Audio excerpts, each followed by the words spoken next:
നമസ്കാരം. The Epstein files, എപ്സ്റ്റീന്റെ ഇരുണ്ട രഹസ്യങ്ങൾ, ബ്ലാക്ക് മാജിക്, റിച്വൽ അബ്യൂസ്, മന്ത്രവാദം, പ്രായപൂർത്തിയാവാത്ത കുട്ടികളുടെ ദുരുപയോഗം തുടങ്ങി ഒരുപാട് കാര്യങ്ങളാണ് എപ്സ്റ്റീൻ ഫയൽസിലൂടെ പുറത്തു വരുന്നത്. യഥാർത്ഥത്തിൽ എന്താണിത്? ജെഫ്രി എപ്സ്റ്റീൻ ശതകോടീശ്വരനായ ഒരു വിവാദ ബിസിനസ്മാൻ, സെക്സ് ട്രാഫിക്കിംഗ്, മൈനർ ഗേൾസിനെതിരെയുള്ള അബ്യൂസ് തുടങ്ങിയ ആരോപണങ്ങളിൽ കുരുങ്ങിയിട്ടുള്ള വ്യക്തി. 2019 ജയിലിൽ മരിച്ച നിലയിൽ കാണപ്പെട്ട ശേഷം 2024 മുതൽ 2026 വരെ റിലീസ് ചെയ്ത മില്യൺ കണക്കിന് പേജുകളിലായി അദ്ദേഹത്തിന്റെ ഫയലുകൾ പുറത്തു വന്നുകൊണ്ടിരിക്കുകയാണ്. എന്നാൽ ഇതിൽ പലരും ഫോക്കസ് ചെയ്യുന്നത് ക്ലിന്റൺ, ട്രംപ് പോലുള്ള പവർഫുൾ പേരുകളിലാണ്. പക്ഷെ ഇന്ന് ഞങ്ങൾ പരിശോധിക്കുന്നത് അധികമാരും കേൾക്കാതെ പോയതോ പറയാൻ മടിച്ചതോ ആയ, ചർച്ച ചെയ്യാൻ പേടിച്ചതോ ആയിട്ടുള്ള മറ്റൊരു ഇരുണ്ട വശത്തെക്കുറിച്ചാണ്. ബ്ലാക്ക് മാജിക്, സാത്താനിക് അല്ലെങ്കിൽ ഒക്കൾട്ട് റിച്വലുകൾ, അതോടൊപ്പം പെൺകുട്ടികളെ മാന്ത്രിക കർമ്മങ്ങൾക്കായി ദുരുപയോഗം ചെയ്യൽ. അതെ, ഇത് നിങ്ങളെ അസ്വസ്ഥപ്പെടുത്തുന്ന വിവരങ്ങളാണ്. പക്ഷേ ഇത് പറയാതെ പോകുന്നത് ആ വിഷയത്തോട് ചെയ്യുന്ന അനീതി മാത്രമല്ല, ആ ഇരകളോടുകൂടെയുള്ള വഞ്ചനയും കൂടെയാണ്. ഈ ആരോപണങ്ങൾ പലതും അൺവെരിഫൈഡ് കോൺസ്പിറസി തിയറികളായി തള്ളിക്കളയാൻ പലരും ശ്രമിച്ചിട്ടുണ്ട്. പക്ഷേ ഫയലുകളിലും ഇന്റർവ്യൂകളിലും ഉയർന്നു വരുന്ന ചോദ്യങ്ങൾ ഞങ്ങൾ ഇവിടെ അവതരിപ്പിക്കും. ഫാക്റ്റുകളുടെ പിൻബലത്തോടെ, സ്രോതസ്സുകളിൽ നിന്നുള്ള അറിവുകളുടെ പിൻബലത്തോടെ. ഇത് ഒരു റിയൽ ക്രൈം കേസാണ്. ചൈൽഡ് എക്സ്പ്ലോയിറ്റേഷൻ, ഒക്കൾട്ട് എലമെന്റുകൾ ഇതിനെ കൂടുതൽ ഇരുണ്ടതാക്കുന്നു, ഭയാനകമാക്കുന്നു. US ജസ്റ്റിസ് ഡിപ്പാർട്ട്മെന്റ് 2026 റിലീസ് ചെയ്ത 3 ബില്യൺ പേജുകൾ, വീഡിയോകൾ, ഫോട്ടോകൾ എന്നിവയിൽ ടോർച്ചർ വീഡിയോകൾ, ആചാരബലികൾ എന്നിവയെക്കുറിച്ചുള്ള റഫറൻസുകൾ ഉണ്ട്. ഞങ്ങൾ അതേക്കുറിച്ച് കൂടുതൽ അന്വേഷിക്കുകയും പഠിക്കുകയും ചെയ്തു. ഇവ യാഥാർത്ഥ്യമാണോ അതോ ഭ്രമാത്മകമായി കെട്ടിച്ചവയ്ക്കപ്പെട്ടതാണോ? അന്വേഷിക്കാം.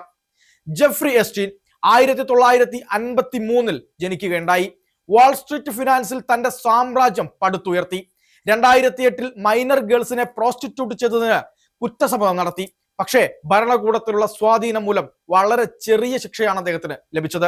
വെറും 13 മാസത്തെ ജയിൽവാസം. എന്നാൽ 2019 ജൂലൈ 6 വീണ്ടും സെക്സ് ട്രാഫിക്കിംഗ് ചാർജുകളിൽ അറസ്റ്റ് ചെയ്യപ്പെട്ടതോടെ എപ്സ്റ്റീന്റെ നില പരിങ്ങലിലാവുകയായിരുന്നു. തന്റെ പ്രിയ സുഹൃത്ത് ട്രംപ് അമേരിക്കൻ പ്രസിഡന്റിന്റെ കസേരയിൽ ഉണ്ടായിട്ട് പോലും രക്ഷപ്പെടാനാവാത്ത സാഹചര്യമാണെന്ന് മനസ്സിലായതോടെ തന്റെ അന്ത്യം സ്വയം തെരഞ്ഞെടുക്കുകയായിരുന്നോ, അതോ മറ്റെന്തെങ്കിലും ദുരൂഹ സംഭവം ഇതിനു പിന്നിലുണ്ടോ? തെളിവുകളെ അട്ടിമറിക്കാൻ തന്റെ കയ്യിലുള്ള ബ്ലാക്ക് മെയിൽ വീഡിയോകൾക്ക് കഴിയില്ല എന്നുറപ്പുണ്ടായിരുന്നെങ്കിലും അവ ഉപയോഗിച്ച് വിചാരണയിൽ ഒരു വില പേശലിന് ശ്രമിക്കാമെന്ന വിദൂര പ്രതീക്ഷ എപ്സ്റ്റീൻ കൈവിട്ടിരുന്നില്ല. അറസ്റ്റ് ചെയ്യപ്പെട്ട എപ്സ്റ്റീനെ ന്യൂയോർക്കിലെ മെട്രോപൊളിറ്റൻ കറക്ഷൻ സെന്ററിൽ എന്ന നിലയിൽ MCC ജയിലിലാണ് പാർപ്പിച്ചിരുന്നത്. എന്നാൽ എപ്സ്റ്റീന്റെ മാനസിക നിലയിൽ വലിയ വ്യതിയാനങ്ങൾ ഉണ്ടാവുന്നുണ്ടെന്ന ഡോക്ടറുടെ നിർദ്ദേശത്തെ തുടർന്ന് ഫെഡറൽ ജഡ്ജിയുടെ അനുമതിയോടെ 2019 ജൂലൈ 23 എപ്സ്റ്റീനെ സൂയിസൈഡ് വാച്ചിലേക്ക് മാറ്റി. സൂയിസൈഡ് വാച്ച് എന്നത് നിരന്തരം നിരീക്ഷിക്കപ്പെടുന്ന ഒരു സെല്ലായിരുന്നു. എന്നാൽ ജൂലൈ 29 എപ്സ്റ്റീനെ അവിടെ നിന്ന് വീണ്ടും സാധാരണ സെല്ലിലേക്ക് തന്നെ മാറ്റുകയുണ്ടായി. കൂടെ ഒരു സഹതടവുകാരനും ഉണ്ടായിരുന്നു. 2019 ആഗസ്റ്റ് 9 ജയിൽ അധികൃതർ അവനെയും ആ സെല്ലിൽ നിന്ന് മാറ്റി. ആ സെല്ലിൽ അപ്പോൾ ജെഫ്രി എപ്സ്റ്റീൻ മാത്രമാണ് ഉള്ളത്. അപ്പോഴേക്കും അറസ്റ്റ് ചെയ്യപ്പെട്ട് 1 മാസം കഴിഞ്ഞിരുന്നു. ആഗസ്റ്റ് 10 സമയം രാവിലെ 6:30 രാവിലെ ഗാർഡുമാരായ മിഷേൽ വില്യംസും മൈക്കൽ തോമസും പരിശോധനയ്ക്കായി എത്തി. പക്ഷേ അവർ സെല്ലിലെ കാഴ്ച കണ്ട് നടുങ്ങിപ്പോയി. കിടക്കാൻ നൽകിയിരുന്ന കട്ടിൽ കുത്തനെ നിർത്തി ജെഫ്രി എപ്സ്റ്റീൻ അതിന്റെ മുകളിൽ തൂങ്ങി നിൽക്കുന്നു. അവർ ഓടി അകത്തെത്തി നോക്കിയപ്പോൾ ഹൃദയം നിലച്ചിരുന്നു, ശരീരം തണുത്തുറഞ്ഞിരിക്കുന്നു. മരണം നടന്നിട്ട് ഏറെ നേരം കഴിഞ്ഞിരിക്കുന്നു എന്നത് വ്യക്തം. രാവിലെ 7:45 ആയപ്പോൾ മെഡിക്കൽ എക്സാമിനറുടെ റിപ്പോർട്ട് വന്നു, സൂയിസൈഡ് ബൈ ഹാങ്ങിങ്. എന്നാൽ പോസ്റ്റ്മോർട്ടം നടത്തിയപ്പോഴത്തെ ഫോറൻസിക് പരിശോധനയിലാണ് കഴുത്തിലെ എല്ലുകൾ ഒടിഞ്ഞിരിക്കുന്നു എന്ന് കണ്ടെത്തിയത്. തൂങ്ങി മരണമല്ല, മറിച്ച് കഴുത്ത് ഞെരിച്ച് ശ്വാസം മുട്ടിച്ച് കൊലപ്പെടുത്തിയതാവാനുള്ള സാധ്യതയാണെന്ന് വിലയിരുത്തപ്പെടുകയുണ്ടായി. അതോടൊപ്പം തന്നെ അന്നത്തെ ആ രാത്രി ജയിലിലെ മറ്റ് സംഭവങ്ങൾ വലിയ ദുരൂഹത ഉണർത്തുന്നതായിരുന്നു. സെല്ലിന് പുറത്തെ 2 CCTV ക്യാമറകളും ആ രാത്രി പ്രവർത്തിച്ചിരുന്നില്ല. മാത്രമല്ല മുമ്പത്തെ റെക്കോർഡിംഗ് മെമ്മറി കറപ്റ്റഡ് ആയി കാണപ്പെടുകയും അതുകൂടാതെ ഓരോ അരമണിക്കൂർ ഇടവിട്ട് പരിശോധന നടത്തേണ്ട ഗാർഡുകൾ ആ രാത്രി അവിടേക്ക് എത്തി നോക്കിയത് പോലുമില്ല. എന്തായാലും നമുക്ക് നമ്മുടെ വിഷയത്തിലേക്ക് തന്നെ വരാം.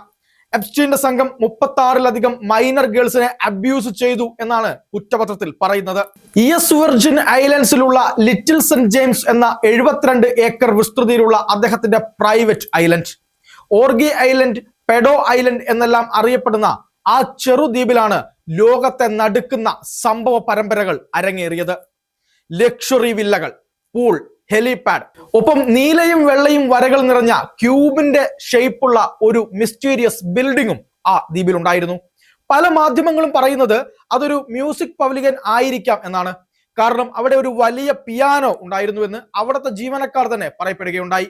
പക്ഷേ കെട്ടിട നിർമ്മാണത്തിനായി ലഭിച്ച പെർമിറ്റിലെ പ്ലാൻ മാറ്റി ഫേക്ക് വിൻഡോകൾ, ഡോറുകൾ തുടങ്ങിയ നിറഞ്ഞ ദുരൂഹമായ സ്ട്രക്ചർ ആയിരുന്നു അതിനുണ്ടായിരുന്നത്. FBI റെയ്ഡുകളിൽ അണ്ടർഗ്രൗണ്ട് ടണലുകൾ കണ്ടെത്തിയോടൊപ്പം ആഭിചാര ബലികൾ നടന്നതിന്റെ തെളിവുകളും കണ്ടെത്തിയതായി പറയപ്പെടുന്നുണ്ട്. ഇതേക്കുറിച്ച് വിശദമായി പഠിച്ച ചില റിപ്പോർട്ടുകൾ പറയുന്നത് അത് ഒക്കൾട്ട് റിച്വലുകൾക്കായി തയ്യാറാക്കിയ ജെറുസലേമിലെ ഡോം ഓഫ് ദ റോക്കിനോട് സാമ്യമുള്ള ഒരു ക്ഷേത്രമായിരുന്നു എന്നാണ് Berkeley institute four Islamic studies റിപ്പോർട്ടിൽ എപ്സ്റ്റീൻ ഒക്കൾട്ട് ബുക്സ് ഓർഡർ ചെയ്തതായും പറയപ്പെടുന്നുണ്ട്. സെക്സ് മാജിക്, തന്ത്ര, അലിസ്റ്റർ ക്രൗളിയുടെ തലൈമ, കബാല തുടങ്ങിയ അവയിൽ ചിലതാണ്.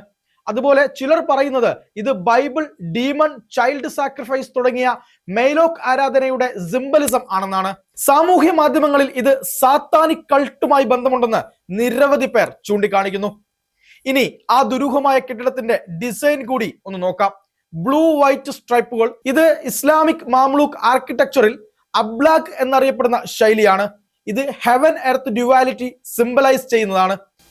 അതുപോലെ golden dome, celestial throne, solar power എന്നിവയെ കുറിച്ച് ചില അനാലിസിസുകൾ പറയുന്നത് ഇത് മെസോപ്പൊട്ടോമിയൻ ടെമ്പിൾസിനോട് സാമ്യമുള്ള ഒന്നാണെന്നാണ്.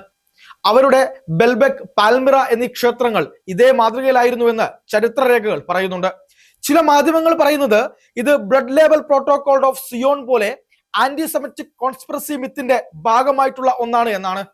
2026 പാം ബീച്ച് പോസ്റ്റ് റിപ്പോർട്ടിൽ പറഞ്ഞത് എപ്സ്റ്റീൻ ഫയലുകളിൽ ഒക്കൾട്ട് പ്രവർത്തനങ്ങൾ സജസ്റ്റ് ചെയ്യുന്ന ഡീറ്റെയിൽസ് ഉണ്ട് എന്നുള്ളത് തന്നെയാണ്.